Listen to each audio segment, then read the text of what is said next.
বিশ্বকাপের উত্তাপ যখন ধীরে ধীরে বাড়ছে, ঠিক তখনই ভারতীয় শিবিরে চিন্তার ভাঁজ। তারকা ব্যাটার অভিষেক শর্মা পেটের সংক্রমণে হাসপাতালে ভর্তি হয়েছেন। নামিবিয়ার বিপক্ষে গ্রুপ পর্বের ম্যাচে তার খেলাই এখন অনিশ্চিত। জানা গেছে, যুক্তরাষ্ট্রের বিপক্ষে ম্যাচের আগেই অসুস্থ ছিলেন এই বাঁহাতি ওপেনার, তবুও খেলেছিলেন। কিন্তু ম্যাচের পর পরিস্থিতি নাকি আরও খারাপের দিকে গড়ায়। জ্বরে কাবু অভিষেককে তাৎক্ষণিক স্যালাইন দেওয়া হয়। এরপর দিল্লির একটা বেসরকারি হাসপাতালে ভর্তি করা হয়েছে তাকে। সমস্যা ঠিক কী তা নিশ্চিত হতে চলছে বিভিন্ন পরীক্ষা নিরীক্ষা। বিসিসিআইয়ের একটা সূত্র পিটিআইকে জানিয়েছে, কবে ছাড়া পাবেন সেটিও এখনও স্পষ্ট নয়। ফলে 12ই ফেব্রুয়ারি নামিবিয়ার বিপক্ষের ম্যাচে খেলা তার আপাতত অনিশ্চিত বলেই মনে হচ্ছে। এমনকি 15ই ফেব্রুয়ারি পাকিস্তানের বিপক্ষের ম্যাচেও তিনি ফিরবেন কিনা সেটা নিশ্চিত করে বলার উপায় নেই।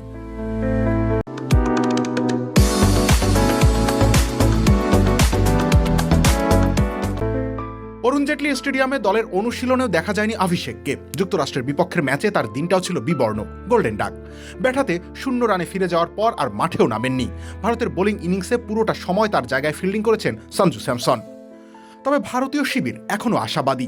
মঙ্গলবার দিল্লিতে সংবাদ মাধ্যমের মুখোমুখি হয়ে সহকারী কোচ রায়ান টেন ডোস্কাটে বলেন, অভিষেকের পেটের সমস্যাটা এখনও পুরোপুরি সেরে ওঠেনি, তবে আমরা আশাবাদী 2 দিনের মধ্যে সে ম্যাচের জন্য প্রস্তুত হবে।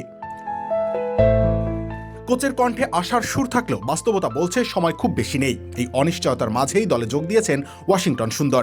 নামিবিয়ার বিপক্ষে দ্বিতীয় গ্রুপ ম্যাচের আগে তাকে স্কোয়াডে নেওয়া হয়েছে। নামিবিয়ার বিপক্ষে ম্যাচটি হয়তো কাগজে কলমে সহজ, কিন্তু দলগত ভারসাম্য আর ফিটনেসের এই টানাপোড়েন ভারতের প্রস্তুতিকে নতুন করে প্রশ্নের মুখে দাঁড় করিয়ে দিয়েছে। অভিষেক শর্মা সময় মতো সুস্থ হয়ে উঠতে পারেন কিনা সেটাই এখন বড় প্রশ্ন। বিশ্বকাপের মঞ্চ কাউকে খুব বেশি সময় দেয় না। রবিউল ইসলাম রনি, খেলা ৭১।